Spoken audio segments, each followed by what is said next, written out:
On a l'impression que c'est la colonisation qui a ramené l'homosexualité, alors que non, elle a ramené l'homophobie. Réfléchissez à cette phrase pendant une seconde et voyez vos poils s'hérisser, voilà. Salut Combini, c'est Nikki Doll et je suis là pour parler des voyages de Nikki. Alors le concept des voyages de Nikki, c'est Nikki un peu en mode globe-trotteuse, backpack girl, en sachant qu'elle n'est pas tout le temps en drague, parce qu'il y a Carl aussi. Et en fait, je vais toujours faire un show dans un pays différent. Et en attendant d'aller faire le show, qui arrive généralement à la fin de l'épisode pour que vous puissiez attendre le glamour, je rencontre des gens locaux, que ce soit d'autres drag queens, que ce soit d'autres drag kings, d'autres artistes, mais aussi des activistes, des personnes non binaires ou transgenres, et qui vont m'expliquer en fait ce que c'est que d'être une personne queer dans leur pays, dans leur culture. En août 1980, il n'y avait que 7 lesbiennes ici. Mais en rentrant chez nous, chacune d'entre nous a raconté « Il y a un endroit où tu peux être libre et en sécurité ». L'année suivante, nous étions déjà une centaine.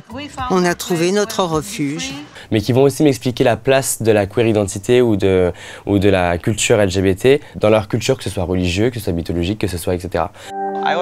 J'avais peur, j'étais inquiet de ne pas être accepté en tant que personne qui aime porter du maquillage et des talons. Mais à la fin de ma formation, j'ai demandé à mon maître si c'était grave que j'aime porter des choses qui brillent. Et il m'a dit, tu sais, le bouddhisme est quelque chose qui évolue avec le temps. Et sur la saison 1, on va dans 4 destinations. On a fait l'Inde, la Grèce, le Mexique et le Japon. Officieusement, Nikki Doll a besoin d'à peu près 3 à 4 valises pour pouvoir voyager et pouvoir être complètement indépendante. Mais elle peut le faire en 2. Mais c'est très chiant et très lourd. On arrive à rendre ça très simple, mais il y a beaucoup de ravalement de façade quand même pour se transformer en cette jolie Suédoise. Une drag queen, c'est comme un gremlin, faut pas la mouiller. C'est tellement ça.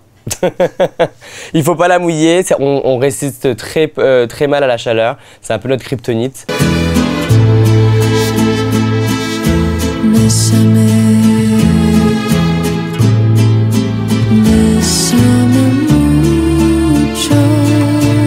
Parce que le cénote, c'est sublimissime, mais il faisait probablement 45 degrés avec 100% d'humidité.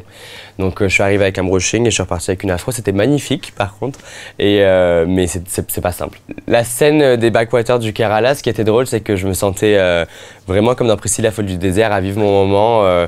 Et après, en fait, je regardais un peu sur la gauche et je voyais un bateau de pêcheurs qui était genre... Je pense que les voyages de Nikki permettent à éduquer sur... la queer identité, mais elle permet aussi à l'Occident de se rendre compte qu'on n'a pas tout inventé et que des fois on a même foutu un peu le bordel chez les gens, chez les autres. J'ai Maya qui me dit dans l'épisode de l'Inde qu'on a l'impression que c'est la colonisation qui a ramené l'homosexualité, alors que non, elle a ramené l'homophobie. Réfléchissez à cette phrase pendant une seconde et voyez vos poils s'hérisser, voilà. Ces rencontres, elles m'ont énormément bouleversé parce que en fait, j'avais cette idée de faire ce projet-là, mais on avait une idée vague éditoriale et en fait, chaque rencontre a étoffé encore plus l'épisode. Pour moi, il est avant tout mon fils. Si mon fils trouve son bonheur à sa manière, je le soutiens comme toujours. Oula, ça va être dur. Mais c'est surtout des témoignages, ça veut dire que maintenant, si vous regardez ces épisodes-là et que vous allez entendre parler, par exemple, de la transidentité, vous allez peut-être avoir Grace Banou dans votre esprit. Vous allez avoir Maya de Drag Queen. Vous allez pouvoir défendre des sujets que vous ne connaissez pas forcément au quotidien grâce à votre entourage proche, mais grâce à ces personnes-là qui vivent à des milliers de kilomètres de chez vous. Et je pense que ce qui m'a marqué le plus, à la limite, c'est peut-être le type de drague rencontré dans différents pays. Je m'attendais en Grèce, en fait je sais pas trop à quoi je m'attendais en Grèce, mais je m'attendais pas à une scène aussi punk, aussi contestataire. Il y avait vraiment un côté vraiment revanchard et une nouvelle ère en Grèce qui était hyper inspirante. En Inde, je m'attendais à avoir une scène Bollywood hyper développée et elle m'a fait rêver.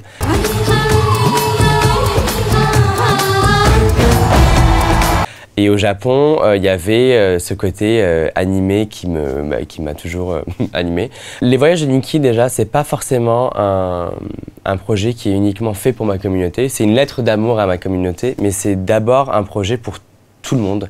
Tout le monde peut le regarder, que ce soit vos enfants les plus petits, à vos grands-parents les plus âgés. Sans insulter les plus âgés, surtout ramenez-les eux devant l'écran.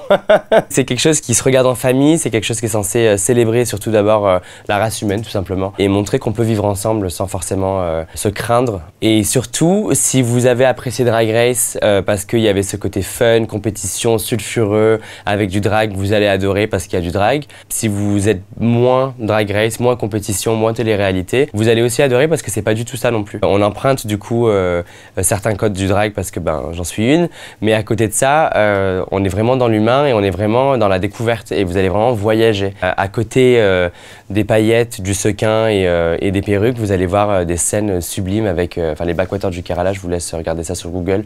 Ou alors regardez pas sur Google, sur France.tv, sur les voyages de Nikki et vous allez vraiment kiffer. C'est hyper fun, c'est très divertissant et c'est très coloré évidemment.